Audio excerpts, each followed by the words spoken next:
ആ തിരിക്കണോടത്ത് കൊണ്ടുവന്ന് രണ്ട് കല്ലിട്ടേക്കണം റോട്ടിൽ. ആ തിരിയണ പോയിന്റ് കൊണ്ടുവന്ന് പറക്കിയിട്ടേക്കും റോട്ടിൽ. ഇവന്മാർക്ക് ഭയങ്കര പണി. ക്രിമീഡി കണ്ടോ, ഇൻ്റർനാഷണൽ ക്രിമീഡിയാണ് അത്. ദുബായ് ക്രിമീഡിയാണ്. ആ ക്രിമീഡി ആ ദുബായ് രാജാവിൻ്റെ കോത്തിക്കട കയറിയിട്ട് മറ്റേ ദാവൂദ് ഇബ്രാഹിമിൻ്റെ കോത്തിക്കട ഇറങ്ങിയിട്ട് പിന്നെ മറ്റവൻ്റെ അണ്ടീക്കട കയറിയിട്ട് മറ്റേ പട്ടിയുടെ കോത്തിക്കട വീണ്ടും ഇറങ്ങിപ്പോണ ക്രിമീഡിയാണ്. അതിന് പ്രത്യേകിച്ച് മരുന്നൊന്നുമില്ല. നല്ല വെളുത്തുള്ളിയും ചുവന്ന പച്ചമുളകുകൾ അരച്ച് ദുബായ് രാജാവിൻ്റെ ദാവൂദ് ഇബ്രാഹിമിൻ്റെ കോത്തിക്കട ഇട്ട് കഴിഞ്ഞാൽ അതിന് എന്തെങ്കിലും ഒരു.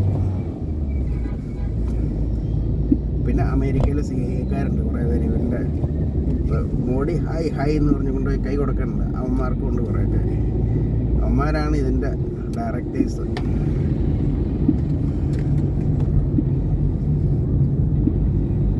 മോഡി അവിടെ കൊണ്ടുപോയി കൈ കൊടുക്കുന്നുണ്ട്. ഇവന്മാരിവിടെ കൊണ്ടുവന്ന് ഇന്ത്യക്കാരെ ഹും എന്ന് പറഞ്ഞ് കൊന്നുകൊണ്ടിരിക്കുകയാണ് ഈ അമേരിക്കൻ CIA. പാകിസ്ഥാൻ്റെ ഇവരെ ഉപയോഗിച്ചിട്ട് അവിടെ കൊണ്ടുവന്ന് അവിടെയും കൊണ്ടുപോയി കൈ കൊടുക്കും.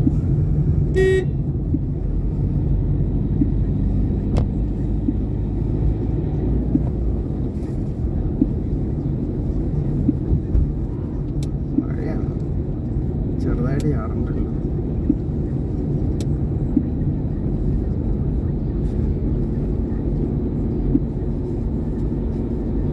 രാവിലെ മുതൽ ചെറിയ മഴയുണ്ടാകും. ഇത് ഒരുത്ത കണ്ടില്ല, മണ്ണ് കൊണ്ടുവന്നിട്ട് ആ വളവിൽ കൊണ്ടുവന്ന് ഇതാ അറിഞ്ഞുകൊണ്ട് ഇട്ടേച്ച് പോയതെന്ന് തോന്നുന്നു. വല്ല ടൂ വീലറുകാരനെ മറിച്ച് കഴിക്കാൻ വേണ്ടി.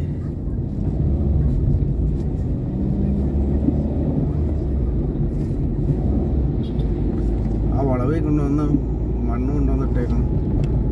ഇവിടെയൊന്നും പോലീസൊന്നും ഇല്ലയെന്ന് തോന്നുന്നു ഇതൊന്നും നടപടി എടുക്കാനായിട്ട്.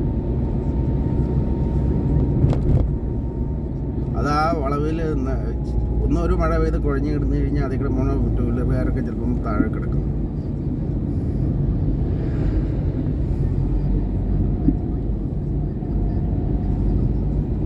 ഈ മണ്ണ് ലോറിക്കാർ സാധനം കൊണ്ടുപോകുമ്പോൾ അവർക്ക് ഇത് മറ്റേ വൃത്തിയായിട്ട് കവർ ചെയ്ത് റോട്ടിൽ കൂടെയാണ് അവരുടെ മണ്ണ് കിട്ടുന്നത്.